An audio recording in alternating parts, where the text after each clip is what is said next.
What's up, guys? Welcome back to the Kind of Funny Gamescast. As always, I'm Tim Geddes, joined by one of the coolest dudes in video games, Greg Miller. Hello, Tim. The former informer, Imran Khan. Howdy, Tim. The new face of video games, the future class of video games, Blessing Adeoye Jr. What's up, Tim? And joining us for the first time on the Kind of Funny Gamescast, Gamertag Radio Zone, Paris Lily. Woo! Hey, Tim, thank you for having me. This is exciting. Yeah, nice, good cast to have for this. Of course, today giving our first thoughts on Cyberpunk because only one of us was able to play it for a lot before launch, which was, of course, Blessing. You can go check out his review on youtube.com/kindoffunnygames right now, where he gave his full review of his thoughts of Cyberpunk 2077 on PC. I would like you to know that this is the Kind of Funny Gamescast, where each and every week we get together to talk about video games, all things we love about them, all the criticisms we have about them, which I'm sure we'll be getting into today. If you want to get the show live as it's being recorded with the exclusive Patreon post show and ad-free, you can go to patreon.com/kindoffunnygames, just like our Patreon producers James Hastings, Sancho West Gaming, and Julian the Gluten-Free Gamer did. If you don't want to do that, that's okay. You can just wait a little longer. youtube.com/kindoffunnygames will be right there for you, or search your favorite podcast service for Kinda Funny Games Cast. We appreciate you no matter how you want to consume this content. But I don't want to hold back. I want to get into it. I have some thoughts. I'm sure you all have some thoughts. We've been playing this game a whole bunch the last couple days. So I want to get right into it. Before we get into the nitty gritty, I want to know what we've all been playing on, what our systems have been. Paris, let's start with you. I'm playing on PC. What type, like what's your setup like? Oh, so I'm on a Ryzen 3950 CPU. I have a 3090 GPU. Oh my God. Yeah. Okay. And, okay. Yeah, it's 64 gigs of RAM. So I'm completely kitted out to play this game at the max. Wow. Greg Miller, you're already making a face. What do you got? I'm sorry, I fell asleep. I fell asleep when we got into the technical jargon of what this PC was. Sorry. It's just the cards and the graphics and the .exes and the DOSes. It's just too much for me. It puts me right to sleep. Mm-hmm. I don't think saying names of things is. Imran, you stay out of this. This is my time. All right, you can spend your time on it. Don't worry about it. I'm playing on PlayStation 5. I'm playing the PS4 version via backwards compatibility on the PlayStation 5. Imran, what about you? I'm also playing on PC. I don't know what the build is. Like, I bought this thing 5 years. It's a 5-year-old build. It's not a modern PC. Okay, cool. And then Bless, what about you? I've been playing on PC, and I'm like Imran. I couldn't really tell you the build. It's something that Kevin delivered to me. I believe it's like a something AMD. Kevin delivered to me. Yeah, it's like an AMD like Ryzen GPU. Yeah, you got a Ryzen 1. You don't have any of the super fancy RTX stuff. Yeah, I don't have like the NVIDIA stuff, which means I'm not playing with RTX and I'm not playing with DLSS or any of that stuff. But I am like running it on like ultra settings, or like the highest settings I can go for the options I do have. And also, you've been sitting with Andy as he's been playing through on Twitch, and he has the same computer I do, which is NZXT build that has a 3080 and all that stuff. And let me tell you, I have been jealous watching him play through this game because it looks fantastic. Yeah, actually, so I have one step extra that's ridiculous, but I have a super ultra wide monitor. Barrett, can you bring this up? Because I want people to understand. Really quick, Tim. When I pulled this up, because I had to like set this video up before the show started, and before you came into the call, we were just all kind of dunking on you and making fun of you because of your fucking ridiculous setup. It's stupid. Honestly, like, I'm living in the future here where, look, this is a super ultra wide. This is a 5120 by 1440p monitor. That's awesome. And I have it with hue sync, so the lights are reacting to what I'm playing. And now here's the kicker that you guys don't know about. This is a new installation I've made fairly recently. There's this thing called the butt kicker. And it is a subwoofer. It's a subwoofer that attaches to your chair. So every time I shoot, I feel that shit, man. That's amazing. It's crazy. And yeah, just look at how the super ultra wide looks. Like this is as immersive as VR, but it's just like a screen, man. It's insane. Who did you make film that for you? Gia. Okay. I was like, just stand there I just need to like let people have some type of reference. Because if I just say, oh, I'm playing on super ultra wide, they're like, oh yeah, it's cool. I'm like, no, you don't get it. Like, this is the dumbest thing that I have ever done. And that's saying something. You're a man who had 4 tons of LaCroix. No, there's been a lot of dumb shit. But I do want to say that I have been waiting for my kind of PC cherry to be popped a little bit when it came to games with Cyberpunk. I've been planning Cyberpunk was going to be my game that I was like, I want to experience it on PC. And it sounds like that I'm very lucky that I did that because you chose wisely. But anyways, I now want to get into what our impressions are so far. Greg, I want to start with you. Here's what I'm going to do. You have 60 seconds to give your thoughts to start all this off. Okay? Sure. Is somebody timing me? You timing me? 2, 1, go. Hey, everybody, it's me, Greg Miller. I've been playing Cyberpunk 2077 for 20 hours right now. PlayStation 5, Corpo, level 18 right now, street cred 27. I can see it over here. And I am in love with it. Like, I think it is arguably one of the best Fallout games I've played. And that was for me a turning point with it, where I think we didn't know what this game was going to be. We weren't sure what exactly we were going to get. We'll get into what we actually got on older consoles. But I got to the funeral scene, or a funeral scene. There's probably multiple in this game. And that for me was a turning point of understanding who V was and understanding what the world was and how I was building relationships with it. And from there, I've been amazed at the number of times I've been in conversations and not looked at my phone and gone into the optional dialogue to actually explore that more. That's been in games like Fallout before, but usually I would skip through that right to get going. I think they're doing such a great job here with storytelling, direction, characters, and I enjoy the gameplay. And I don't think it's 5, 4, turning your heads at any point, but it's great. 2, 1. There you go. Imran, you are up. I want to hear your thoughts in 60 seconds, starting now. So I have been playing for about 16 hours, probably a little bit more than that when you account for like loading screens and all that jazz. Reloads. Reloads, crashes. I really love The Witcher. And I have been so excited for this game since 2012 when they first announced it, based on the fact how much I love Witcher 2, and I think Witcher 3 is the game of the generation. I am incredibly disappointed with this game. I don't think it's entirely bad. I don't think it's entirely great. I think there's enough like moments that really kind of salvage an experience for me, but there's enough like parts where I'm just kind of like playing, and when it crashes, I'm like, I don't feel the need to start playing or reboot this again and start playing again because I don't know moment to moment if I'm having fun in this game. And for me, that's kind of like a kiss of death with games of this caliber, is that it's not giving me the experience that really enraptures me. And I wish it did. 4. And we'll talk more about things like bugs in a second. Paris, 60 seconds on the clock, starting now.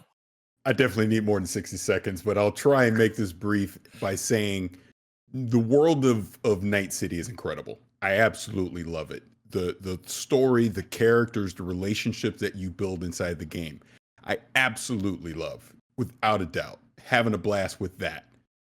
But I truly wish this game was delayed until April of 2021.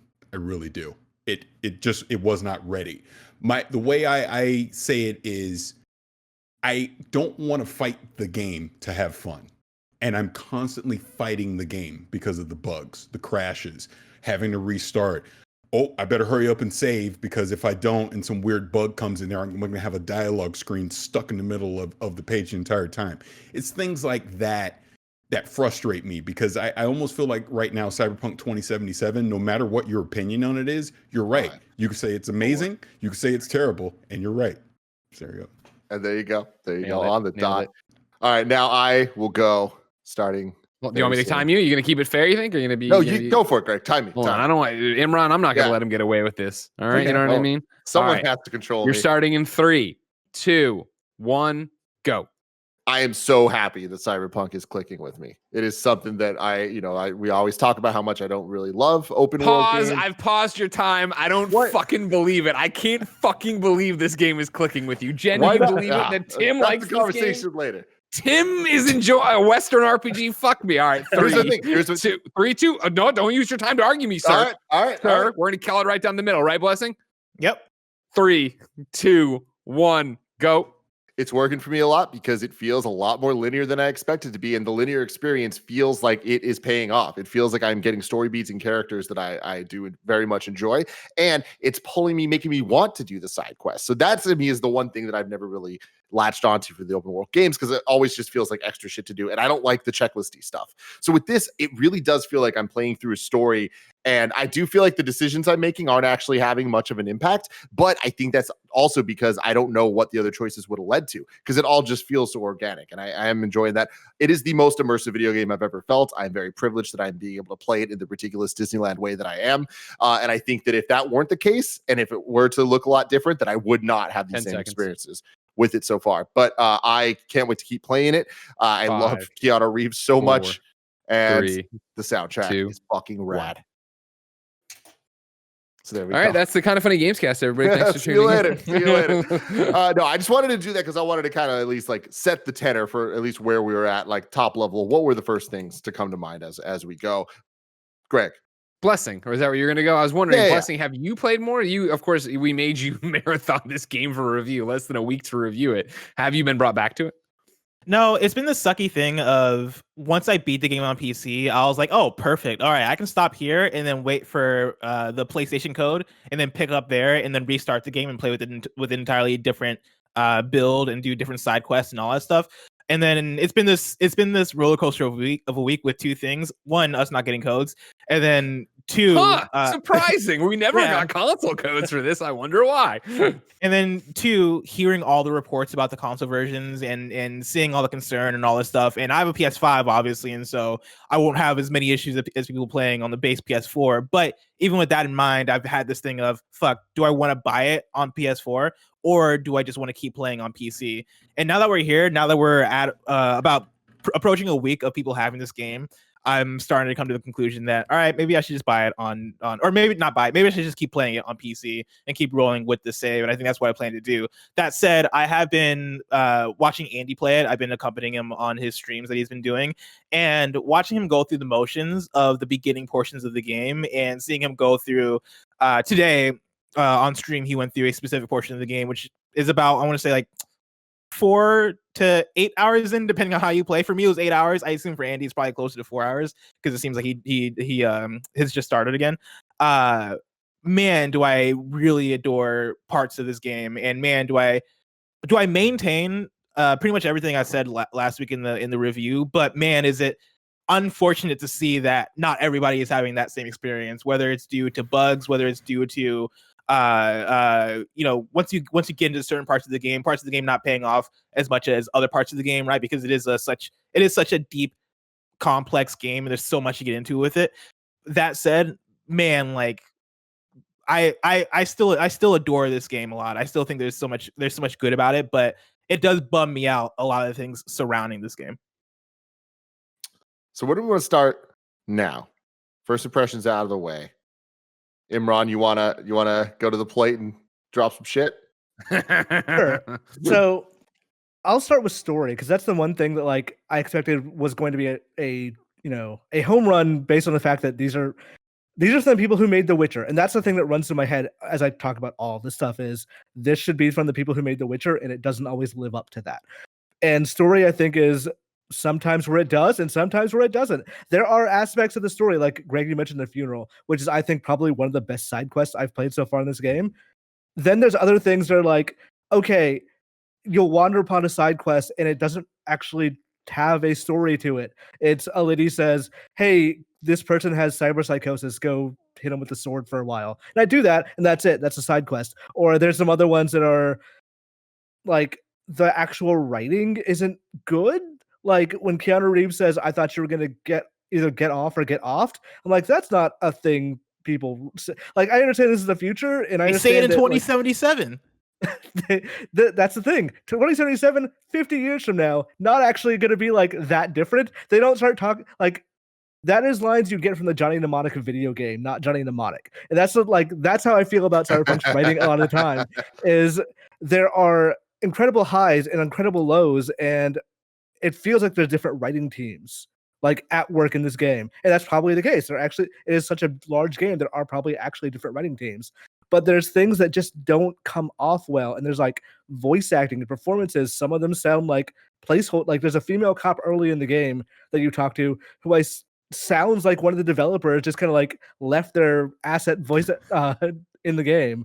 And I want all that stuff to be better. but it's not compelling me enough that when I go into a quest, I don't know, is this going to be the good running team or the bad running team?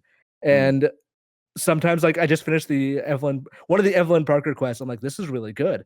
Then went on and did another quest and was like, oh, this is not nearly as good. Why are every fixer introducing themselves to me and then trying to sell me a car? Like, what was the through line that they thought these things, like this main quest and this side stuff, why do they have different voices as if they're from different worlds? When it comes to the voice acting, I went with the female V, and I'm not loving her voice acting, and it's kind of making me wish that I went with male, just because from what I've heard from watching people's videos, I seem to prefer it a bit more. But how many hours in are you? Ballpark it. 12, 13. Okay.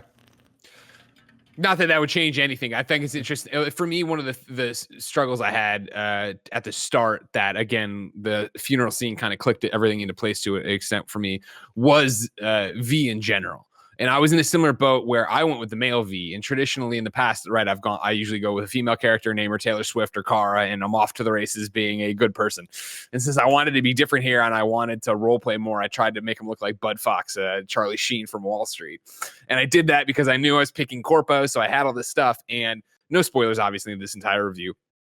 But I can only assume that backstory portion, right, because I only know Corpo, goes so quickly and so fast before you're just thrust into the world. I was left immediately being like, oh man, like I kind of committed to this with a vision that I was going to be corporate longer than I was before I was out on my own doing all this stuff. And so now that I'm on my own, I really feel like this character doesn't look the part, nor does he sound that great to me. And I was regretting the decision. And as I kept going and playing, it's been that what I want out of RPGs is that slow descent into actually feeling like I own that character and who that character is, where now, I put up a tweet actually the day of the funeral thing, of how I had bought this ridiculous jacket that I thought looked like the Joker, and I put it in, and his hair is always slicked back because that's what I chose. And for some unfucking known reason, there's no barbers in Night City. There's no way to change any of that stuff.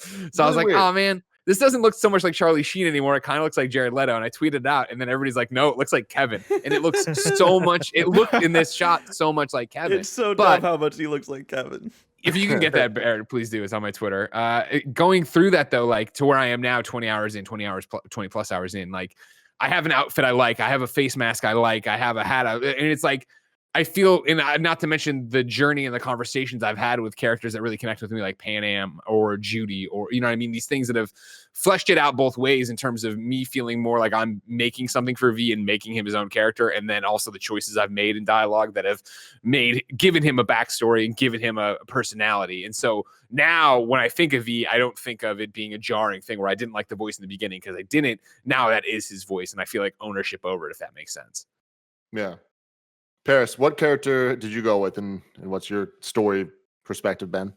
Sure. So, because I didn't say it at the top. So I'm about 45 hours in. Nice. Female V, Corpo, just something I knew I always wanted to do since the game got announced. And it kind of goes back to what you guys have been saying already, where I like the voice actress for female V, by the way. I think she's fine.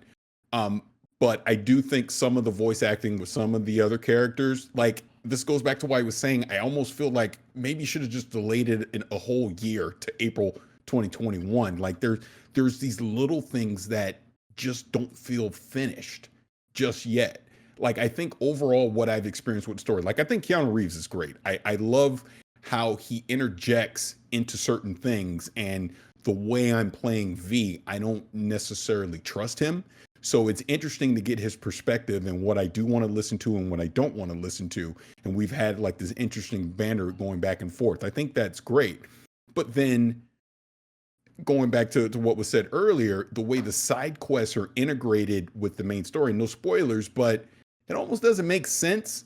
If you play the story and understand what the urgency of the story is, but then there's all these side quests that don't relay that urgency. If it makes sense. It almost feels like a completely separate game from what you're doing in the main game. And to be honest with you, I've been doing a lot of the side quests. I really enjoy the side quests. I found some very compelling things, and it goes back to choice where I'll second guess myself after. I go, I wonder what would have happened if I would have done something else, as an example. So I like that part of the game, and I like that's what they were trying to convey, last couple of years since they announced it. But I also say this isn't the RPG I thought it was going to be. And it goes back to what you were saying, Greg. You found your happy place by saying it's a Fallout game. And I totally get that. And if I play it that way, like I feel like if I play it like it's Fallout New Vegas, great. But that's not what I thought Cyberpunk 2077 was going to be. So that just floats in the back of my head that this could have been more. The fact that we don't have a barber, and again, I'm a Witcher stan. I'm a Witcher fan, huge Witcher 3 fan. That's all I talk about. So this doesn't feel like it came from the makers of The Witcher 3 in that sense. It feels like it came from Todd Howard, right? So I'm conflicted in that way. I'm enjoying it, but I'll go back to the bugs again. There's been so many not I want to say game breaking, but there's been so many frustrating bugs where, like Wakaku as an example, I had a side mission with her, but I was doing a main mission that involved her, and she started talking about the main mission and the side mission at the same time. Yep. That's awesome. Made no sense, right? I've had situations where I can't change the camera point of view when I'm in a vehicle, or I can't even get on like a motorcycle. I can't even get on it. Just weird little things like that. Or like I said before, dialogue or other UI things just are stuck on the screen. Yeah. And I have to stop and save. And all right, let me restart it and go back in. And it breaks that immersion that I was hoping to have. Like the best thing that I've done so far in the game is literally hop on a motorcycle and just drive around. And I'll just get into random shit along the way. To me, that's kind of the secret sauce of what they built so far is the world. The story is good, and I'm trying to slow burn it, so I'm taking my time. But it like I said, it feels like it's about 75% complete right now, and I'm playing an early preview build versus playing the final polished game that I honestly expected from CD Projekt Red. I think I think that's what is killing them, and rightfully so. Is I mean, we're talking about these bugs and everything else, but it is expectations, right? And I think it's one of the few times in my career, since we brought on Blessing this year, and then just the length of the Cyberpunk thing, outside of the E3 demos, and then sitting in on the Night City stuff, I was media blackout. Like I wasn't reading into it. I had no idea what the story was going to be. I wasn't sure how they were introducing Johnny Silverhand into the whole thing and where we were going and yada yada yada. So I think for me, sitting down with it with expectations, of course, those E3 demos are incredible. And I remember coming out of those, me and Tim being like, how is that a video game? Like, what is going on? Like, can you believe when this happened, that happened?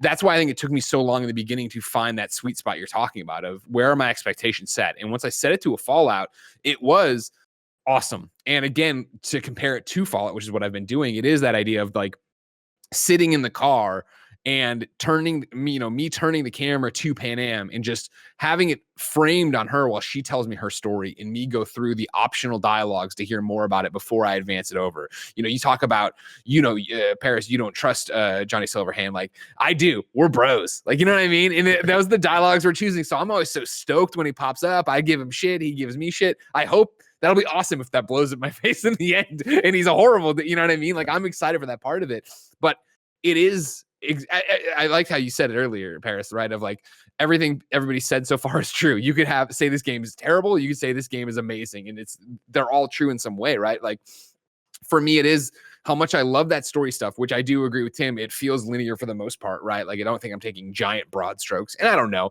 I'm picking Corpo whenever like I have the Corpo response. I pick that to kind of throw it out there, and it's always just like usually, something about corporations, huh? I'm like, yeah, I used to be in one. What about it?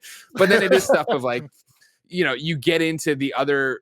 Not even bugs, because I mean bugs are so specific to this game and so many of them, but just the weird choices. So yeah, like the barber stuff, right? Like the idea that you're in this giant world, but NPCs only have like one thing to say to you if they're NPCs, right? You can't. Even when there was one part where a guy was arguing with a vending machine he was trying to fix. And I was like, oh, maybe this is going to start a side quest. So I stood there and it just looped back around and the same thing started happening. Like, oh, okay, whatever. I'm on my way. I'm going to go do something else. And like, PlayStation 5 driving is one of those things, especially when I'm on the motorcycles. I get in there and it's like, that is one of those things where I feel like the world totally shows its seams, where it's like, oh, like, okay, like driving doesn't feel great on a motorcycle. It doesn't look great. It's the thing that, the Reddit's subreddit's been so quick to tear apart of like, there's really no driving AI. It just follows you. So if you stop, the world breaks. And like, we're talking about immersion, right? It feels like Truman Show, where, you park your bike and then everything comes to a halt because it's all waiting for you to do something. Like, oh, fuck, right. Which makes stealing cars really difficult because getting in front of us, like, you have to wait at a traffic light for people to stop. And then you can then steal their car. There's like no easy way to do it otherwise, because they will just clip you and then be on their way. Yeah, I've been hit by so many cars. It's really quick. Like, I wonder if this is just a me problem, but like the driving. Wait, this is Boss Baby Barrett Courtney on the 1s and 2s. What are you playing on? How long you been playing? I'm on PS5. Wait, is that the Boss Baby siren I hear? Playing PS5. I'm like 8 hours in. I haven't gotten to like the title card yet. But it's a good late title card. Yeah, I have gotten to Keanu Reeves. Driving isn't great, right? Like, it's not just me. I feel like I'm an idiot the entire time I'm driving around because I'm constantly crashing into shit. And I just my favorite is like the weird moon physics of the motorbike of like hitting stuff and going boom. Like, is there no gravity in that? Like the motorcycle, I finally tried a motorcycle yesterday, and that was the first time where I was like, oh, this finally feels like okay. Whenever I'm in a car, it does not feel good. Maybe I just haven't found like that right car yet, but I don't know. Changing the camera in the car definitely helped a lot for me. Yeah, I drive in third person, and that's what I've been driving too. I've been driving first, and it's been better that way. But like, I mostly do that for emergent reasons. There's a point in the game where like you lose your car, like the car you own, and some point, and like that sucks because when you have to go do your next side quest, it's like, well, I don't have $17,000 to buy a new car. I guess I will just literally run across the city, and that takes forever. Yeah, but oh god. Sorry, that spawned a very interesting, I felt like, world moment for me where I lost my car because of that story moment. And for a while, I was like, all right, how the fuck do I get a new car? And that's when I started getting the calls from people of like, hey, I'm selling a car. And I'm like, okay, cool. I guess everybody's selling cars in this game. And any of them.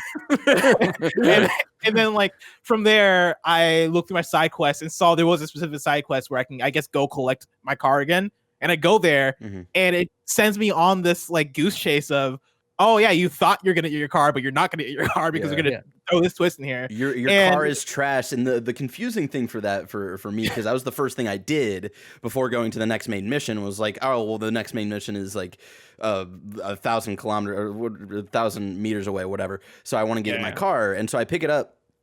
And that like kind of side mission happens, and I want to explore that side mission because I hear it's a cool one. But then like I start talking to Johnny, like we're best fucking buds, and it's like, yes, that was weird. I just met you, and like we're still kind of like not cool with each other yet. Like the game's writing assumes that you've gone through the story, but the way the game is designed to make you get your car first, it's like they didn't think about that. And there's like a lot of little things like that throughout my playthrough where I'm like, what was the thought process here? Yeah, they don't match up, right? I think I think Imran say, yeah, too. That happened to me, where like literally our first conversation ends, and it's like, get the fuck out of my head, yada yada, blah blah blah. And then it was like, all right, we're gonna go get the car. And I'm like, I know, man, right? I'm like, wait, no, I don't. Why would he be talking this way? There was one point where I got a new car from like Jackie, and I was like, I summoned it, and it was my old car, and it still had like the little dog in the dashboard. All that I was like, oh, cool. Jackie loved me so much; he has a car exactly like mine. Then I thought about it for a little longer. I was like, no, wait, the game just glitched. They just gave me a wrecked car back. And I was like, okay, fine, whatever. That's weird. So story-wise for me, I went Street Kid and I'm playing through, and it's weird because the game, both story and gameplay-wise, but especially story for me, feels like it's at odds with itself in terms of production value. Where with how I'm playing with my setup, it is some of the highest production value I've ever seen in a video game. And then bugs will happen that are at odds with that, but they still look so good that I question. I was bringing this up on Games Daily. Like, is this on the intent of the game or not? Like, is this glitch like a cyberpunky glitch, or is it something that's just happening to me that sucks? Or is this part of the story, or am I supposed to have that car like Imran's talking about? And I don't know sometimes. And like that really takes me out of it when I'm so immersed in it that I'm believing what they're showing me because it looks great, but then it's kind of, not the right thing. And that extends to story choices.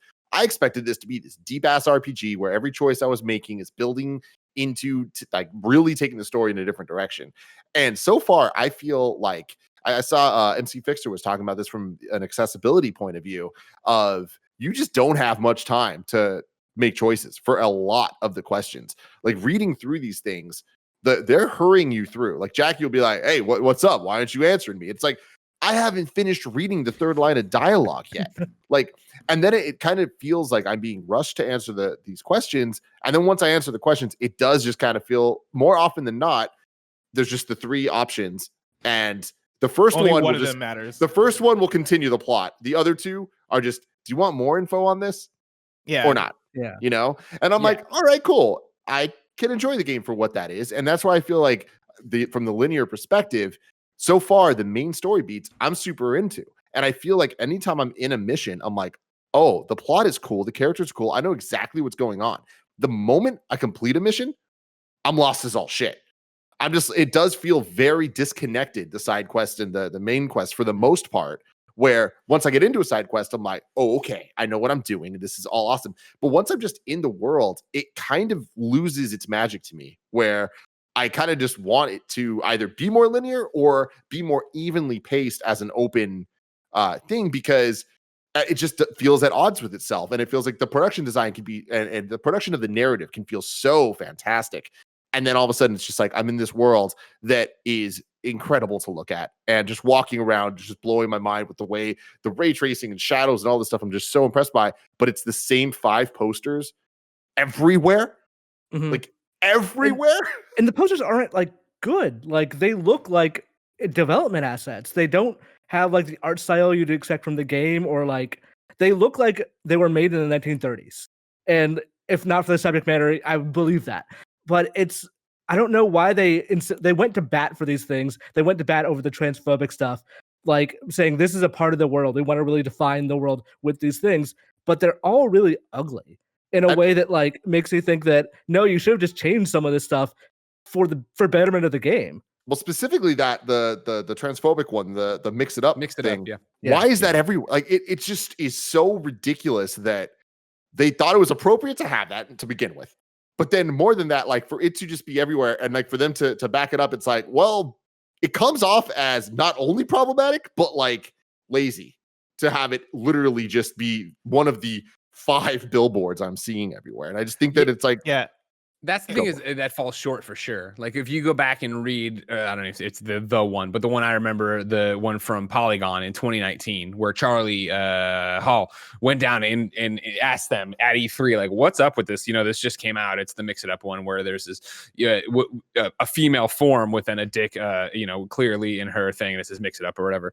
And they were like, CD Projekt Red offered the designer who had worked on all the posters. They sat down, they spoke about it, and it was like, no, it's meant to be this commentary of like, obviously in the future, cyberpunk, all this stuff, like you can switch in and change everything out and do whatever you want. And in this future, trans bodies are as, hypersexualized and, cashed in on for money as cisgender bodies are, right?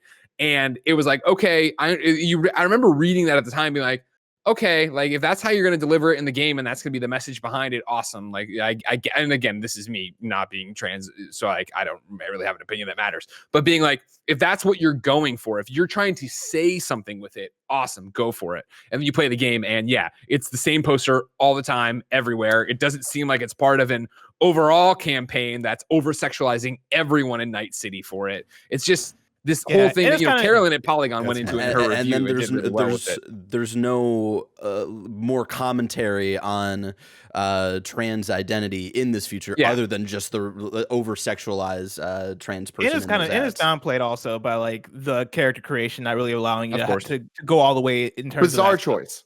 Just truly bizarre choice. I like seen the character creator for myself now, and honestly, very not impressed by it. I thought that was the first thing where I was like, I expected this to be like the coolest thing ever that allows me to make my character look exactly how I want them, and it's just like, oh no, I made someone that looks cool, but like they're not how I want them to look.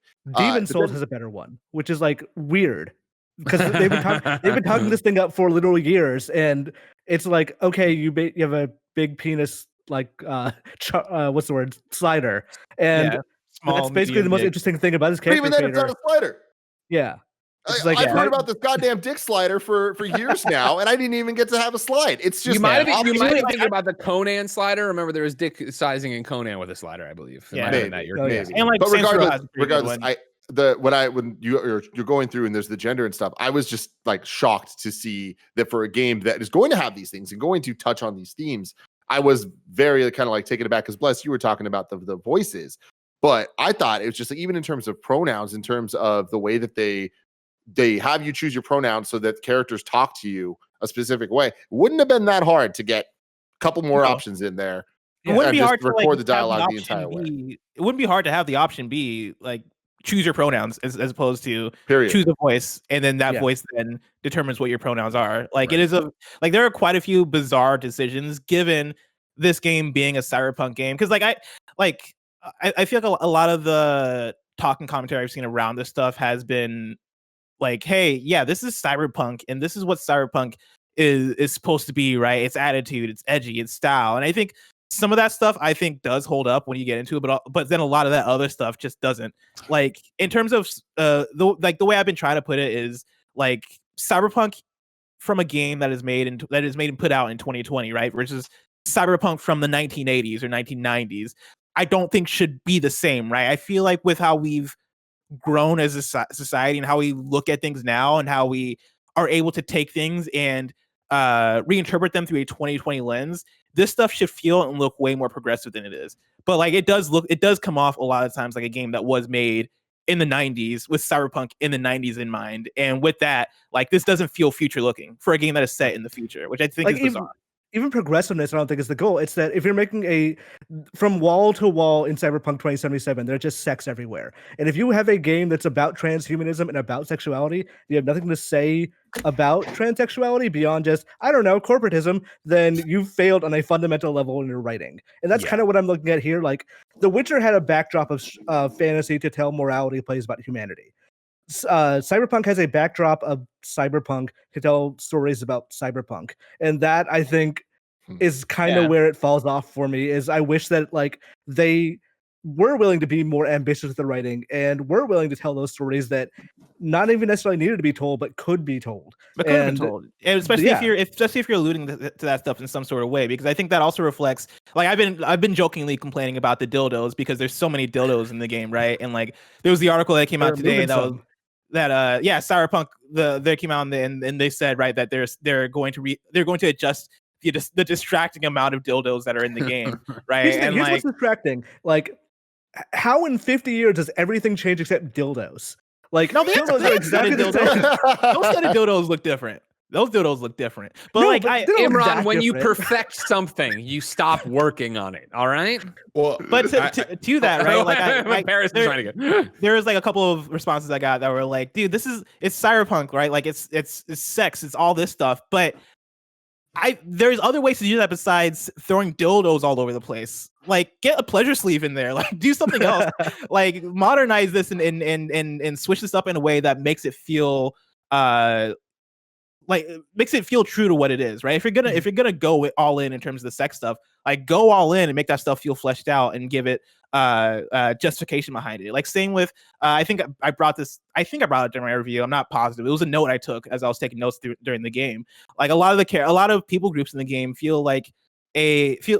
can come off as set dressy in terms of, hey, we got the Japanese folks in Arasaka, and they are here to fit the specific purpose of making this corporation scary and doing all this stuff, right? And then also in Pacifica, we got the Haitian group, and they're there because they're also scary and they're gangsters and all this stuff, right? We also got Jackie Wells, who I love as a character, but I do think it's kind of weird that he speaks Spanish like randomly at times to your character, who I don't think speaks Spanish, right? Like if there's some sort of justification or reasoning behind, oh yeah, like this is why Jackie goes so hard in this way, right? Or this is why, or here's some more to flesh out the Arasaka folks, or here's some more to flesh out X, Y, and Z. I feel like that do well, especially when you look at ways in which quite a few characters do feel like they're fleshed out. Like Jackie Wells, despite that stuff, I think is an awesome character. Like I love his character. I think he's awesome.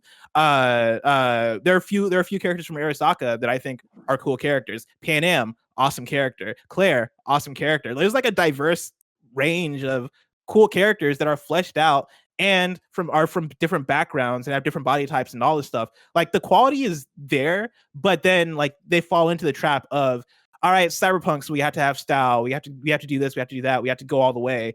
But they go all the way in the wrong ways, which I think is unfortunate a lot of the time.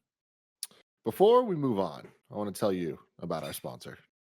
This episode is brought to you by ExpressVPN. It's December. It's midway through December. The time to start watching Christmas movies, that was a long time ago. But we are running out of time. You can still watch them and have it still be something that's acceptable. But you know what? Do you? If it gets into January, I'm not going to judge you. Some people have had trees for months after Christmas. It gets weird, but whatever. You can watch your Christmas movies, and you can watch them using ExpressVPN. Because here's the thing. If you go to Netflix and discover your favorite Christmas movie isn't available, you can get ready to have your mind blown. You can use ExpressVPN to watch any Netflix library in the world. So there's a much higher chance that you'll be able to find the content that you're looking for. I've used the ExpressVPN to log into some different things. We talked about a long time ago with The Last Dance before it was available on Netflix. And I was able to pretend I was somewhere else. Get Last Dance. It's fantastic. ExpressVPN lets you control where you want sites to think you're located. You can choose from almost 100 countries. So just imagine all the Netflix libraries you can explore. And it's not just Netflix. It literally works for any of the different content services that you're used to using. Also, ExpressVPN works with all of your devices, including phones, tablets, media consoles, and smart TVs. You can use it to watch whatever you want on the go or on the big screen. You can check out the link right now at expressvpn.com/kindafunny. You can get an extra 3 months of ExpressVPN for free. Support the show and watch what you want and get your holiday fix at expressvpn.com/kindafunny. Next up, shout out to Upstart. There's a lot of economic chatter right now about the state of the market. Is it recovering? How long will it take? Have we seen the worst? But if you're struggling to pay off high interest credit card debt, you can't wait for those answers. You need to take action. Now with Upstart, there's actually something you can do today to help fight off high interest credit card debt. Upstart is the revolutionary online lending platform that knows that you are more than just a credit score. Unlike other lenders, Upstart can reward you based on your job history in the form of a smarter rate. Upstart lets you skip going to the bank because it's completely online. They offer loans from $1,000 to $50,000, so you can consolidate your debt into one easy fixed rate payment. One of my really good friends just did this, and it was just super easy for him to wrap his mind around getting all of the different debts that he had consolidated into one place, paying off one thing. Keep it simple. Keep it easy. You can see why Upstart has over 6,000 five-star reviews on Trustpilot, and head over to upstart.com/kindafunny to find out how low your Upstart rate can be. Checking your rate only takes a few minutes. That's upstart.com/kindafunny. Your loan amount will be determined based on your credit, income, and certain other information provided in your loan application. Not all applicants will qualify for the full amount. Upstart.com/kindafunny. And finally, I want to give a shout out to Hims. Forhims.com is all about men's wellness. If you need help with ED, hair loss, or have a cold, interested in mental health or COVID-19 home test, Hims is here for you. Through Hims, you can get the prescription medication that treats ED, real science, real solutions to ED. Hims makes it easy. Hims connects you with a licensed medical professional online who can prescribe FDA-approved prescription medication to treat it. All you have to do is just go to the site, fill out some things, and they're helping you out. You get the same active ingredient as that expensive little pill, but without the expensive price tag, and that's fantastic. This could cost hundreds of bucks if you had to go through a doctor or pharmacy. Not so with Hims. Hims makes it simple and affordable without any embarrassing conversations or expensive appointments. You can try Hims today by starting out with a free online visit. Go to forhims.com/kindafunny for your free visit. That's forhims.com/kindafunny, forhims.com/kindafunny. Prescription products are subject to medical provider approval and require an online consultation with a medical provider who will determine if a prescription is appropriate. See website for full details and safety information. Remember, that's forhims.com/kindafunny. Paris, who are some of your favorite characters so far? Oh, without a doubt, it's. I guess you call her Pan Am, right? Pan Am. Yeah. That's I mean, easily her. I think Johnny Silverhand would probably be second in that, just for his legacy of who he was, and now in this world of 2077 and coming to grips with everything. I'm trying to not spoil anything. So I think that's another fascinating aspect. And I would say underrated for, without spoiling it, Evelyn Parker. And you'll see why when you play the game and everything that means with that. But now, one thing I actually do want to go back to from the previous conversation, because I realize I really got to jump in if I want to say something, right. So when you were talking about the trans poster and just the controversy that had in the real world a couple years ago to where we are now that we have the game, it it's unfortunate because now I'm asking myself, what is the social commentary that Cyberpunk 2077 is trying to tell? Because I don't know what it is. Like, okay, we're talking about trans rights. Is there racism in this world? I mean, I don't know, because you're not telling that story. You're really telling, and I'll even bring this back to Blade Runner. Like, Blade Runner, for its time back in '82, was edgy. But you're almost telling that same story again, I feel, in 2020. And we're used to that because we've already seen it a million times. And you're not, I guess the best way I'm trying to say it is, I feel like right now they're playing it very safe. Now, I've not finished the game 100%, so I don't know how it ends, but it's very safe right now. It's doing a lot of tropes that we're used to. And I'm not like, oh my God, I cannot believe they did that. I'm like, yeah, I've seen that in this movie, or I've seen this here or there. And that's what I'm still waiting to see. What is this game trying to tell me? What is the message that it wants to leave with me, versus just, all right, I pick up a mission here, I go do this, all right, I'll do some cool hacking, I'll upgrade my weapons and I'll solve it, I get some points, all right, move on to the next thing. That's kind of where I am with Cyberpunk, where I really thought it was going to leave this message with me that would be something that when the credits roll, I'm gonna be stuck with. I'm gonna be thinking about it. It's something that I'm gonna want to hop on Twitter or in some message forum and talk with other people about, because it was so engrossing to me, and that isn't happening yet. So maybe it does by the time I get to the end. I don't know, but it's not there for me.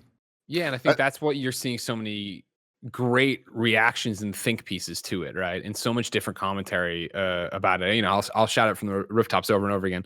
Carolyn's Polygon review, right? Talking about being a trans person playing this game, reviewing this game, and what does that look like, right? And I pulled up this paragraph, right? For elements like the inescapable dehumanization of trans people on imagery throughout the city to function as any kind of critique of transphobia, the game itself would need to create tension around those images by showing us humanized trans people navigating the world, but it doesn't, right? She goes on to talk about that, of how you don't run into other trans people that they make a thing about. So you're only seeing this representation. And it's the same thing. I saw this from Matt T.M. Kim over at IGN. He tweeted this last night. My brain's inability to come up with Cyberpunk 2077 and Asian representation thoughts is because Asian representation in Cyberpunk 2077 is no different than Asian representation in Blade Runner or any other mainstream cyberpunk story. All the thoughts I have in those just carry forward. It's not better or worse, which is an indictment on the genre and 2077 for not doing something different from the established norm in this regard. He talks about it. You know, there was a whole conversation that sprung out of that last night of, you know, the Asian characters in this game are there to be bad people, right? That they are like invaders to this thing and they're causing this strife. And there's this, and like, even in the responses to Matt, somebody was like, let me guess, there's a lot of honor in this. And he's like, yes, like in the first 10 minutes, it's all about honor. And it's like all that stuff that are the tropes, that are the predictable things, that are the stereotypes that I think you can run through and have a fun time playing this game. But yeah, I'm not right even now in the main quest. That's not where I'm getting the juice and I'm excited about, right? I'm so stoked when Pan Am calls me and wants me to go to the Badlands to do something. When Judy rings me and is in trouble, it's like, oh yeah, that's the really interesting stuff. Like I'll get Johnny where he needs to go or whatever, but like I really care about, you know, what's going on with these characters I'm meeting that do feel more diverse and have different angles on everything that's going on. And that's one of the things Paris was talking about earlier, was like, it's like a Mass Effect 3 style mismatch of urgency, is that Johnny Silverhand has a story that absolutely needs to get resolved immediately. But like, I want to go talk to Judy because she's cool. And like, that is, I'm struggling with that because like Mass Effect 3, you can't have those two kinds of things. Like, because it just reminds me you're in a video game. And that just immediately shakes the immersion. And it's such an interesting thing there, because I almost want to ask everyone, like, are you disappointed by Cyberpunk 2077? Because I am saying, hey man, it wasn't your time yet. You're gonna get 60 seconds on the clock when he says it's no, because personally, it's weird where I am positive on this game, and I definitely have criticisms of it, but I am very disappointed with the game. Like, I am enjoying it because it is allowing me to play it how I kind of wanted it to. I wanted it to be this bigger than experience that made me like something that I don't traditionally enjoy. You know, like I wanted it to be the opposite of what you're saying, Imran, of, oh, it's a video game. It's like, I want all the story and all the RPG elements to add up to something, because this was supposed to be that. Those expectations were set. Like, I was not overhyped on this game. Like, I was promised something. I was shown something time and time again, and that is some would say you were lied to. Oh, absolutely, absolutely. And so that's why I kind of feel like I'm a little at odds with it, where it's like I am enjoying it, playing it the way that I'm playing it, because there are set pieces that I'm really liking and XYZ, but that isn't what I was expecting from this game, or what honestly should be there. Paris, do you remember in Witcher 2 when you make a choice midway through the game, and depending on what choice you make, you have two entirely different second halves of the game, right? Yeah. This doesn't feel like the people who made that game. This feels like that's what I was saying before. It and that's kind of the weird thing. To answer your question, Tim, I'm so conflicted, because there's parts of this game that is absolutely phenomenal. It's amazing. But then there's parts of it that I'm just absolutely disappointed in, because I don't think this is the game that they were trying to sell us the past X amount of years. It's just not. I was preaching even more recently. Again, I'm one of the hype guys. I'm super hyped about the game. But I had been preaching recently, like, this is not Grand Theft Auto. This is an RPG. I think I was wrong. I feel like this is way more Grand Theft Auto than it is it being an RPG. There are RPG elements in it, yes, but I don't feel like you have to pay attention to them if you don't want to. I think it was Kelly. I think it was Kelly from GameSpot that pointed this out. Oh, Callie. Sorry. No, it's because the Reddit thread that was. I think Kelly from GameSpot. I'm like, but I've met her before, so I'm an idiot. But excuse me, she pointed out that she barely crafted in the game. Like, there were certain RPG things that you would have to do. She didn't do it. And even me playing, I've done some crafting, but I've done it just because I feel like I probably should, but I don't have to. The game's not forcing me to be resourceful. I feel like there was a conversation offline before we even started about ammunition. It's everywhere. I don't ever worry about running out of ammo when I'm playing or I'm shooting or doing anything. The hacking, I do it because I want to do it, not because I want to play as a net runner, not because I have to. And I understand there's choice there. But I feel like even the skill points I'm putting into certain things, like I want it to matter more, and it doesn't in this game. And that's what I thought I was going to get when picking up this game. And I know I really sound like such a Debbie Downer on it, but I think it's because the expectations, like we said at the top, were just so high. And coming off The Witcher 3, I fully expected them to at least match what they did with The Witcher 3. Like, I would say right now, if you told me, Paris, do you have to pick The Witcher 3 or Cyberpunk 2077 right now, which one are you going to pick? I'm picking The Witcher 3, because I mean, I've easily put over 500 hours into that game. I don't know yet if I'll do that with Cyberpunk 2077. And that's kind of I never thought those words would come off of my lips a week ago that I'm saying right now. And that's kind of where the disappointment comes. The bugs will get fixed. I know that. I'm not worried about that. They will fix the bugs. I just worry that, all right, once I do go through all 3 life paths in this game, now what? What am I doing? What's bringing me back to want to continue to play like I did with The Witcher 3? It's like, I've done that story a million times, but there's so much about that open world that I loved that I just like walking around in and exploring. Whereas I feel like with Night City, as impressed as I am with it right now, am I going to be impressed with that open world a year from now, 2 years from now? The randomness of the NPCs, is that going to start to bug me now? The like you said, everything stops with the AI when I get out the car and they're waiting to see what I do. Is that going to bother me? Because that doesn't happen in The Witcher 3, as an example. So these are the concerns that I have right now that I just absolutely did not think I was going to have going into this game. And I bring it with what I said at the top. I really wish they would have delayed this further, because I think the bones are there. Absolutely, they're there. I just don't think they got it all the way home yet when they launched the game. I think it needed more time. Yeah, obviously. Go for it, Greg. No, I want to piggyback off that, because I think you nailed something, Paris. And that's the same thing of like, am I disappointed with it, right? Like, yes, because I think it's what you're talking about. You look at it and you see what they were selling us and what they were showing us at E3, and clearly you knew there should be more. We know there should be more. We know it should work in a different way. I shouldn't feel like the Truman Show when it stops, right? I shouldn't be sitting here saying, oh, why am I bouncing on this motorcycle? All these different things. I'm still enjoying the game. I still think the story gets over it. But one of the, I think the great disappointments of the game is something you said there too, is that I want to be a hacker, right? I love going in there. I love breaching, taking down the cameras, distracting stuff, but like it's me forcing myself to do that. The game didn't force me into a choice where I put my points in and that's how I have to tackle situations. It's, you know, I got it in, what was the Short Circuit. The first time I had Short Circuit, right? I went there. I was way outside of the range, but I could see it. I short circuited somebody. They went, they turned a football field away from me and like, hey, that guy got, and I was like, oh, fuck. And then I ran in and I murdered them all with my guns. I had my 3 guns, just fucking wreck shop and destroyed them. And so then, you know, you jump an hour or whatever it was later, a similar kind of thing happened. I wanted to start hacking. I did the thing. One person saw me, or one camera, as soon as it started, saw me, and I just murked everyone.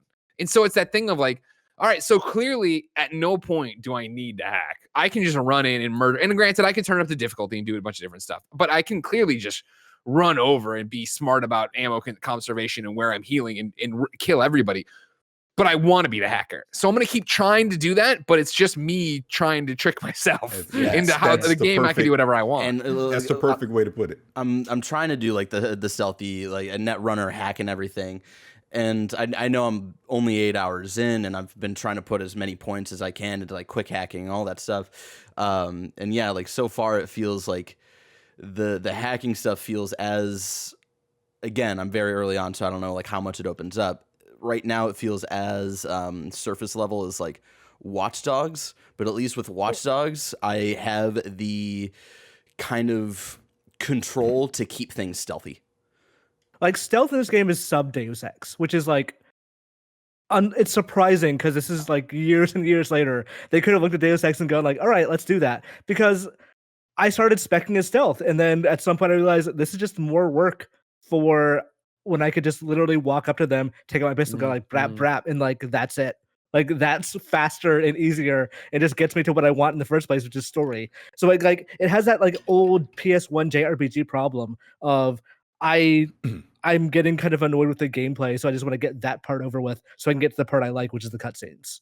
So what's interesting for me is I seem to differ from all of you, where I don't like the net running stuff at all. So I'm like, I just want to build up. I want to be a powerhouse. I just want to run in, shoot, guns blazing, and kill. And I think that's why I'm enjoying those bits more. It's like, because to me, that stuff is fun, and it is semi-rewarding me when I'm putting my skills in those ways to just go through. And the game hasn't been challenging at all so far, except for when it crashes and stuff, and I have to do things over and over, and it's very frustrating to have to do it again. Yeah.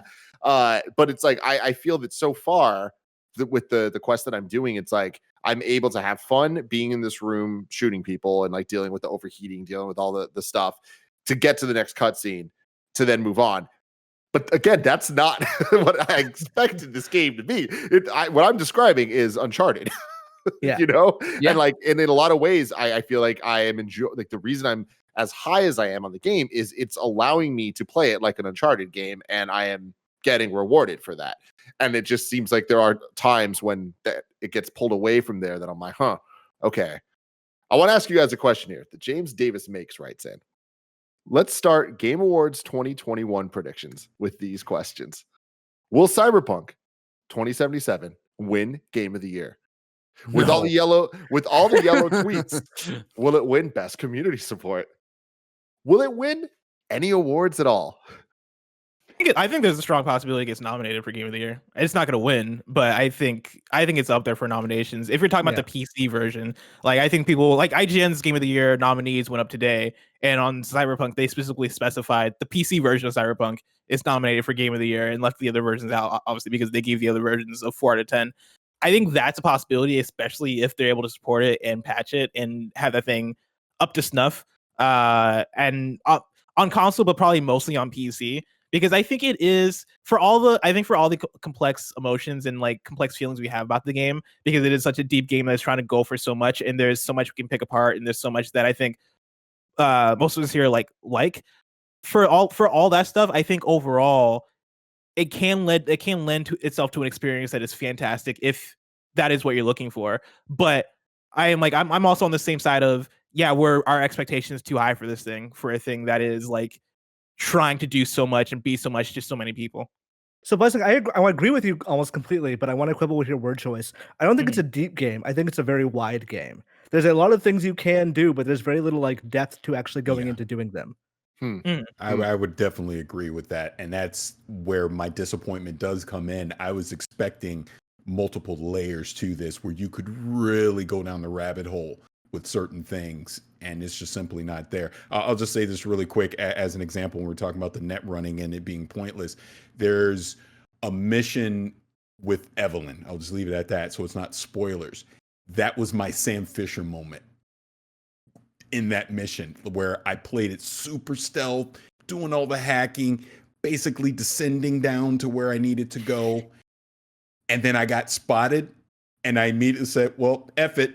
Pulled out my katana, slice, and I just completely broke the immersion of that. There was no penalty for me being spotted. I just went from being Sam Fisher to John Rambo, and that was it. You know, so I 100% agree with you. It's very wide, but depth is just simply not there.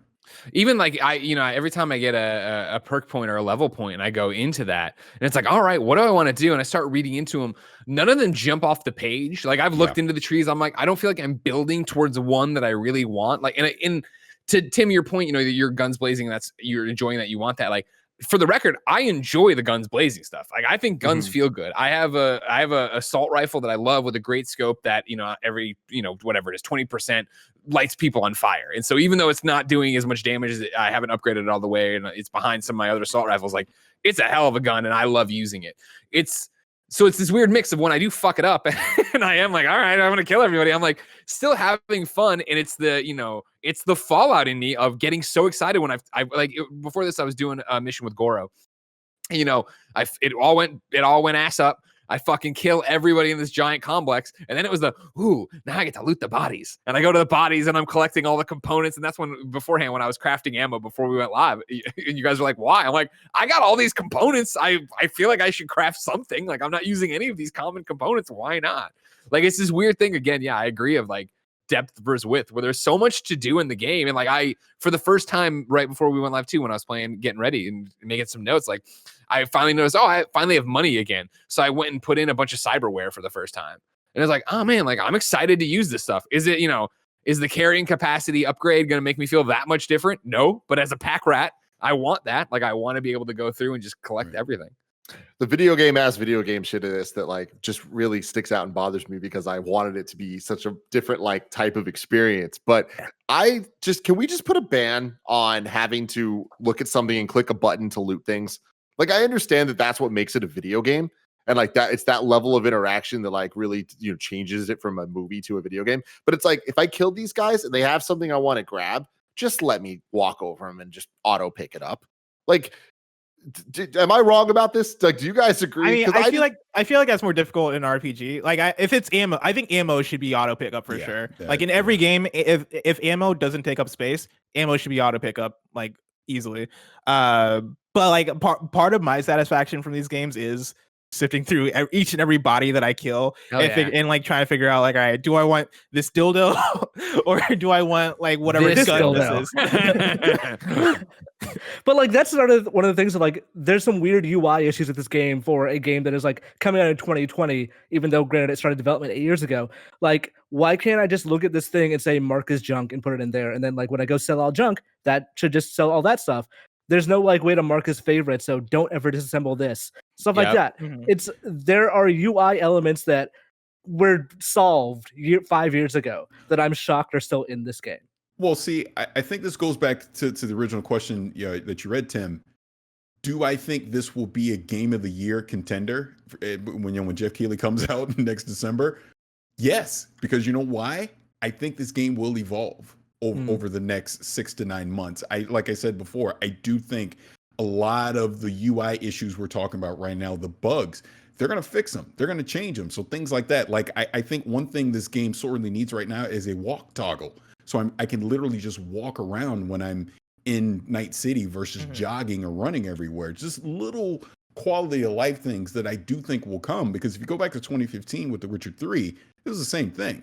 There were definitely a lot of quirks and bugs early on that they fixed. Like that UI today is not the same UI it was 5 years ago, at launch. So I do think that'll happen with Cyberpunk. I do think the music soundtrack is phenomenal in it. I don't even know if there's an award for music or whatever in the Game Awards, but I think that's something that can be recognized. The visuals on PC, again, I got a monster PC. I'm playing it with ray tracing and all this stuff. Phenomenal. Absolutely. Those kind of things should be celebrated when the time comes. I think what we're talking about from just a pure gameplay expectation standpoint is where the game falls short. But I also think the average person isn't necessarily looking for that from Cyberpunk either. I think as just an open world Grand Theft Auto Fallout-esque type game, I think it does its job just fine. I think people have a lot of fun with it. They'll identify with Keanu Reeves. It'll be great. CD Projekt Red, they can come out. They'll be nominated. Jeff Keighley, they can come up and they'll make a joke about all the bugs right now, and that'll be that. But that wasn't what I was looking for from the game. Yeah, you had a great tweet, I think yesterday, right? That was the no, not like this Matrix thing, where you're like talking about transparency and review copies, and this is not the season finale of 2020 sucks. Like this is not how this was supposed to go. No, it wasn't. We're talking about all the politics and the issues with the game versus the actual game, and that's the unfortunate thing. I was fully expecting my timeline to be nothing but people just talking about all these amazing things that they did in the game. Instead, we're talking about lack of review codes, lack of transparency, everything obviously with the last gen consoles and the bugs. And that's unfortunate because of all the video game company or developers out there, CD Projekt Red was the one that I'll fully admit they had my trust. They really did. So I was not expecting them to deliver an unpolished game. I thought if anyone would hit the red button and say, you know what, this game is not ready for production, we're going to delay it, would be them. And we obviously were seeing evidence of that during the year. So it was just shocking that this is what we got on December 10th. If you asked me a week ago, would you ever be like, not be completely out of your mind hyped for a Witcher 4? I'd be like, no, of course not. Witcher 4 would be a game that I'd automatically buy. But now I'm going to be like, there's just a little bit of suspicion that like a little bit of goodwill lost. And that's something that's so hard to get back. And I like maybe a decent part of my Cyberpunk disappointment is just projection, that I'm sad that CD Projekt Red is not the superhero game developer I thought they were. And it really does suck that it feels like so much of it comes down to business decisions. And like, I know we've talked about this so much in the last week, but it's like the reality of this is if the PC version was the only version that came out, I think it'd be a much more interesting conversation. Oh, yeah. You know, it would be a much more positive conversation for sure. And then we would still be able to critique all of the, problematic issues and just like there still would be crunch. There's still a whole bunch of all that stuff that we would still need to look at. But it wouldn't be this thing of like this betrayal of trust from CD Projekt Red. It would have been like, oh, here's a great game that has some bugs, but every game has bugs. The level this game has bugs, especially on the other systems, is like, we're talking Fallout 76 levels, but it's like, but there's a game to back that shit up. And it's like, man, so much faith is lost with that. And it's like, that decision should have been made a long time ago, but it clearly wasn't because there's a lot of PS4s in the wild. Like, that's it. What do you think? Like, remember the I think it was a Microsoft conference 3 years ago when they had like Cyberpunk 2077 coming when it's ready. And the fact that they couldn't like hold to that is, I think, the most disappointing thing of all. Yeah, it is. I just simply look at it this way. Okay, if the Xbox One and the PlayStation 4 base versions look that way, just show us. That's it. I mean, if we would have at least seen it ahead of time and could have made an educated decision on, I at least need to go get a 1X or a PS4 Pro before I play this thing, and I'll wait. That's fair. I think the transparency more than anything is my biggest disappointment right now. That, look, like you said, all games launch with bugs. The PC version is acceptable enough that, like you said, I think we'd be having a different conversation, even if it was Series X, PlayStation 5. But the fact that they hid the base versions of those consoles just takes away all the goodwill that they had. It just does. There's no way around that, because the majority of people that would experience Cyberpunk 2077 in the next calendar year are going to be playing them on those base consoles. And you hid what they were from their consumers. So I don't know. Like I said, it's just a huge disappointment to me. Yeah, Jeff Grubb had a tweet this morning where he talked about how he tweeted, "I feel duped by CD Projekt Red. I get that reviews and coverage are inexplicably part of the machine, but it's rare that a company so boldly takes advantage of it to deceive and mislead. In half a decade, when we're talking about Witcher 4, plan to remember this, right?" And like, I kind of had a similar feeling of like, man, it sucks that in a way that like, reviewers and people covering the game feel looped into this marketing machine of, hey, let's not provide console codes, let's just provide PC codes because that's the only version that is optimized. And like that from CD Projekt Red, that's not something that you'd necessarily expect from a company that had so much goodwill with The Witcher 3. And like I think that's unfortunate.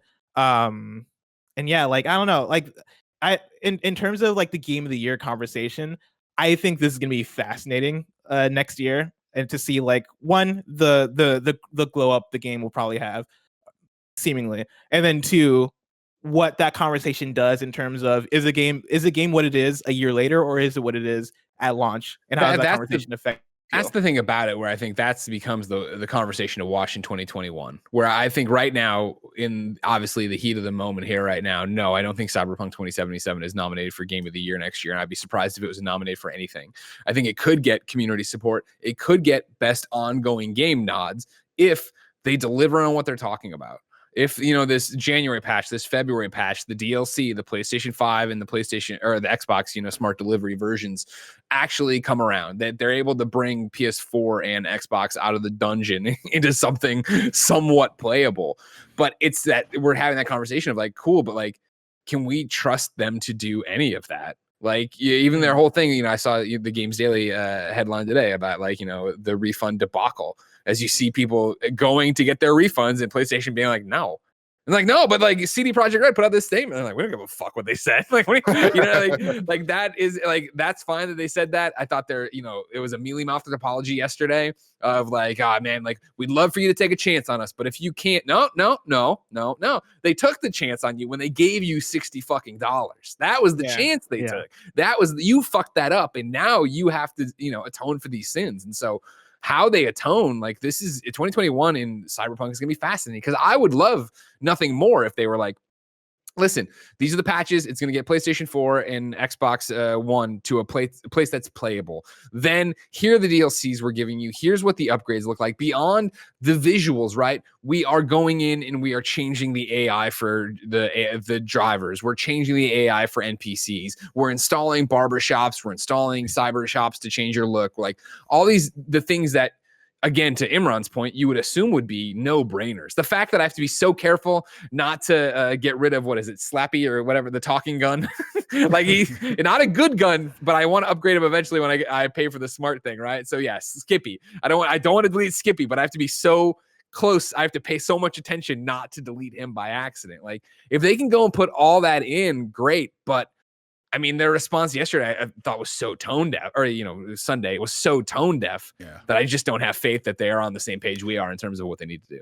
One thing, because I meant to bring this up earlier, that I'm actually shocked is not in the game, is some type of transmog. Because part of being V is you get to be this badass looking the way you want. Whereas I'm just a hobo. I'm literally just putting all these different parts on as I go, so I can stay leveled up to to where I need to be, where it should be. I find this badass outfit I want. That's how I look. That's it. And then the other things that I'm looting, I'm basically, you're infusing them, or however you want to say it, by some transmog. So it's just, again, it's these little things that in a quote unquote next generation open world RPG in 2020 doesn't have. Whereas, like, I'm a big Destiny player. We've been arguing about transmog with Bungie for freaking 5 years, and they're doing it. So it's like, it's shocking that CD Projekt Red didn't have Assassin's that Creed ready to Odyssey go. had that a month after launch, right? Because Yeah. everybody wanted it so badly. And I was shocked it wasn't there. And I guess on paper, their argument is that you can upgrade the stuff. You know what I mean? You can use your materials. But I started doing that. And even then, it's like, man, I'm putting a lot in and then I'm already tapping out on what I have. Do I really want to do that? So I've been committed to this look for my character, but it is under leveled. Like I could have more armor. But again, to our point, right? Like, basically what I do is I go to my journal or over on the map over the icon. And if it says danger high or very high, I'm like, fuck that. I'm under leveled and I'm not going. Yeah. It's moderate when I'll actually go try to tackle something. I mean, it's insane that like this game at, its base core of what it is fantasy fulfillment of cyberpunk and being cool. And I hate that I feel like I look cooler in real life than my V looks in this game. And that's some bullshit because I am not cool looking. But it's just like, let me look cool. Let me wear a cool jacket that glows and shit. And it's like, I see there are some of them, but it's like, oh, well, it's better for me to wear this thing with these croc looking ass shoes. I'm like, what the hell, man? Like, I just want to look dope. It's also like immersion shattering. Like I had a scene with Fingers, the like Ripper Doc, that like he's supposed to look weird and he's supposed to look like a creep. And like there's a part where you sit down next to him, and when I was like sitting down, you do the animation. I was like, oh wait, I'm wearing booty shorts for this like really tense conversation where I'm like, you're a sick freak. But it's like, no, I'm also look like a huge idiot right now. And I had a weird bug that I think was fixed just by restarting the game, where all of like my base outfit, like V's favorite top and stuff like that, when I put it all on in first person, when you look down at your body, it was all there. But if there was ever a shot of my character in third person, so if I looked in a mirror or like when you get your eye removed to put in the new one, you kind of see your body, the game didn't register that I was wearing any clothes.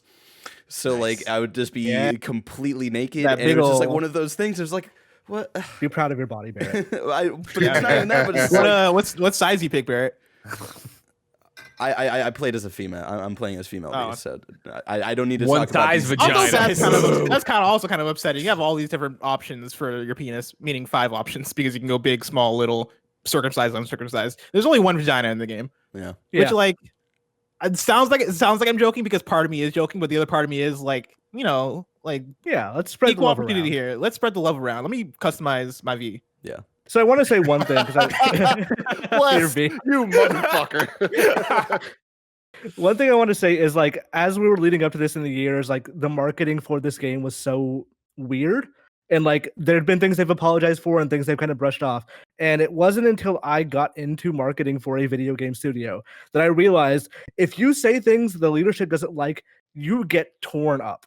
So the fact that so much of this stuff persisted through the years really makes me think, okay, then they didn't really disapprove of this. They just wanted to like, say the stuff and like lead people around. And that bothers me a lot, that they were able to like, we talk about the transphobic stuff and like, it's more stuff than that. We did talk about how they did like lead some like gamer-gating style, like vocabulary around with this game.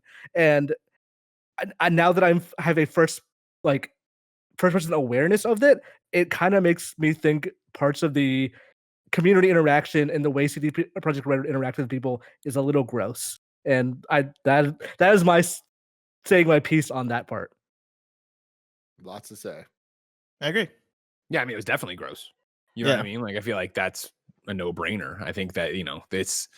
Remember when they did do the GOG tweet, right? And then they like to the people we offended, you're like. It's a weird way to apologize. That's not how you apologize to people, actually. It really makes you think about like what their values are as a company, and what they strive to be. Because again, like back in the Witcher days, they weren't trying to be like this edgy company, and we could just see them as like making this great game. And the more and more they've sunken into this edgy cyberpunk shit, it's just like they're really showing their full ass lately. There's only so much road you're allowed to do that. Yeah, and I think it doubly sucks because there's there's talent there, right? Like, there's so much in this game that or the animator or anyone who it's not their fault. It's and that's the thing is like there's so much good in this game, and for it to be tainted by so much bad around it just purely sucks. Because again, like the work of so many talented people over there, like you said, right? The programmers, the people that are designing the world, working 6 days a week on this game. Yeah, the people who are going to continue on the game and are going to continue now trying for patches and then DLC. You got a January patch and a February patch, right? Like those people's work are being tainted by all the shit around this, and I think that is it's terrible. It sucks. If I could be frank for a second, for me, because look, let's just keep it real. The last couple of years, I've obviously been a lot of the hype and everything. My face has shown up in a lot of that stuff, right? So if there's been any frustration that I've had is because of, and I'm just going to blame it on leadership because ultimately it's their call. Because of the actions of leadership, I feel like like you said, there's people on the development side, the QA side, people that I know that I've had private conversations with over the years, and dare I say, call some friend, that this feels like such a letdown that I have to talk about this game this way. I didn't want to. I wanted to literally have on my pom-poms and the skirt and everything and just celebrate this game. That is what I wanted to do today. I really thought that's what we'd be doing. But instead, I got to tell the truth about what's happening. I have to tell the truth about my experience with the game. And that bums me out more than anything, because you see the commentary that's happening on social media and other places, Reddit and all that, and it's very toxic. Excuse me. It's very negative. And that's terrible. And they're the ones I'm talking about developers and stuff. They're the ones that are quote unquote on the front line having to deal with that because of decisions that were made that were out of their control. I said at the top, I'll say it again. I really feel like if they would have just sucked it up and delayed this game until April, as an example, which, like I said, would have been a calendar year delay, sure, people would have grumbled. Happened for about a week. They would have got over it. The game comes out super polished in April, and then we're just judging on the merits of the game itself, the actual content of the game, instead of all this other bullshit that we're talking about, which no one wants to talk about this. Who wants to talk about this? I don't want to talk about it, but we have to, because it's all a part of the launch. And for better or worse, like you mentioned way earlier, The Witcher 4 comes out. This will be in the back of my head 3, 4, 5 years from now when they announce that. They're going, well, wait, should I get excited about it? Should I believe what they're showing me? Because look what happened with Cyberpunk in that launch. And that's the unfortunate thing. I mean, I'm not going to trot out the old Miyamoto delayed game, bad game. We all know so well, right? But I mean, that is, again, what we're talking about going forward, is that how I know it's there, but how many No Man's Skies have we seen in our careers? Where it's like legitimately a redemption story, where you talk about No Man's Sky and how amazing that game is now. Fallout 76 obviously launched in a completely broken, fucked up state and is now a completely different game with NPCs and yada, yada. But how much do we talk about Fallout 76? Fallout 76 still didn't hit the way Fallout people wanted it to hit. I'm a Fallout person, right? Like an Anthem, and obviously the list goes on. Yeah. How many do you see turn that around? And what is the... And this is all stupid, I mean, but like, what would the chat look like at Game Awards 2021 if Cyberpunk goes off? And it's going to be, those are the guys who ripped me off for $60. They did the blah, blah, blah, blah. Like this is, we had a question on Games Daily yesterday that was like, if you were them, how do you fix this? And they're already not really doing what I would do, because you have to keep your head down and you have to fall on your sword, and this has to be a mea culpa, and you have to be out there. And like, I would, think that leadership we're talking about that has led to so many questionable fucking tweets and decisions, whether it be on social media side or the actual game, right? Like someone there has to go. Like there has to be, like, you have to own this, that something horrible went off here, and you fucking lied to people to sell this on last gen hardware. And like, that's not happening. So that will taint this game the entire way through. And I've been wrong before once or twice. I just don't see how we could get to December 2021 and industry-wide opinion and fan base opinion would have turned around to a point where we're like, man, Cyberpunk 2077, what a redemption story. Yeah, I was talking to BioWare, I think last year, and so they told me like, yeah, our plans are to a Realm Reborn Anthem. Now in my head, I was thinking like, there have been like 2 games that have ever Realm Reborn, and one of them was Realm Reborn. Yeah, like, there's No Man's Sky, right? Yeah. Like I'm sure at some point the game will be fine. And I think that is the ultimate problem. Like the biggest disappointment here is that like this should have been a revolution, and the game itself is fine. And how long you can get there, or how long it will take to get there, and how much blood, sweat, and tears it will take, I'm not sure it's going to actually be worth it at the end of the day. Yeah. But they do need to repair their reputation however they can, and it's going to involve more than just making the game better. They have to like really be transparent about a lot of things, including their social media, including like their own corporate crunch policies and all that stuff. You got the multiplayer coming through. That seems to be still planned. And so, like with that, what does the improvement of Cyberpunk 2077 look like in the context of them also trying to work on this multiplayer game that, in theory, I imagine is going to be them trying to have their own GTA Online. Like, if I don't think they can launch that while the conversation around 2077 is still this.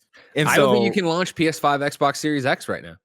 Like, I don't think you can say here's the next gen version while you're still trying to patch the last gen version. Like, they're in a rock and a hard place here where it's like, how do you talk about anything new and exciting while it's still broken? Even before the multiplayer, they have expansion packs that they want you to buy with your money, and you can't talk about any of this stuff with the game in its current state. So again, I completely agree with you. There's a lot of work I feel like they're going to have to do just to somewhat regain our trust in just the next 6 months, because again, this Cyberpunk isn't just this game that we got last week. They want this to continue for years, so this conversation isn't going to end. But it started off so bad, and like you mentioned, just it's so rare to have a redemption story in this industry. You know, like you bring up Anthem as the example. You know, they're going to try and bring it back, but what is everyone going to talk about when they bring it back? How poorly it launched. What was that, a year ago, however long ago that was? And it's going to be tough for Cyberpunk, and that's just so unfortunate. I'm telling you, I keep saying it, but I did not think we were going to be having this conversation when we originally agreed. So it's just shocking. But as negative as this has been here in the back half, can't wait to finish work and play this fucking game tonight. That's my thing. I can't wait to get back and do side. Like, again, watching Andy go through that big portion towards the first during the first interlude in the game, right? Like, it's still a thing that makes me re-fall in love with that world. And I think there's so much potential and so much goodness here that all the stuff that we're talking about in this back half of the podcast, I think just it sucks extra because of that, right? It sucks extra because there's so much in this game that is good and that works and that, like, I love personally. Right. For me, the lows kind of balance out the highs, but the other way of looking at it is like the highs really balance out the lows here. Like, I really want to experience more of the highs of this game. Mm-hmm. Anytime I talk about this game, I keep getting shit because I keep using the word love and then immediately going into like all the problems I have with it. But it's warranted. That's warranted. Yeah, totally. I think that's totally warranted, and that's why I feel like maybe I am leaning way more negative right now, but I think that's important because I think, you know, I do love what they showed. You know, from 2 years ago when I walked out of that E3 demo to where we are now, I have absolutely loved this world that they're trying to build with Cyberpunk. I want it to succeed. Trust me. Like you said, I can't wait to go play it later, but I'm not going to sugarcoat the issues that have stained this launch because they're real, they're apparent, and I hope they can dig themselves out of this so that we do get the game that we deserve. They do fix the bugs, the AI issues, all that stuff, so they can realize this world of Night City that they've been spending so many years building, because we all want it. I want it. I'm not just, screw this game, I'm never playing again. I'm going to continue to play it. I'm going to finish it. I'm going to do the other two life paths. And then hopefully these patches come out and we'll see where we are at that point. But, you know, I do think it's important right now that we point out the bad, because it's bad. Despite all the good, we have to say it. I think that's a great place to end this podcast. Paris, thank you very much for joining us. Thank you for having me. Where can people find you? You can find me at gamertagradio.com, and you can find me on Twitter at Vicious696, and I will probably be rambling about something similar to what I just said here today. Please, everyone, go do that. If you are a patreon.com/kindafunnygames supporter at the silver or above level, guess what? We're about to do the post show. Bless, do we have another Bless Who prepped? We do have another Bless Who prepped. It's time, baby. We'll see you in the post show.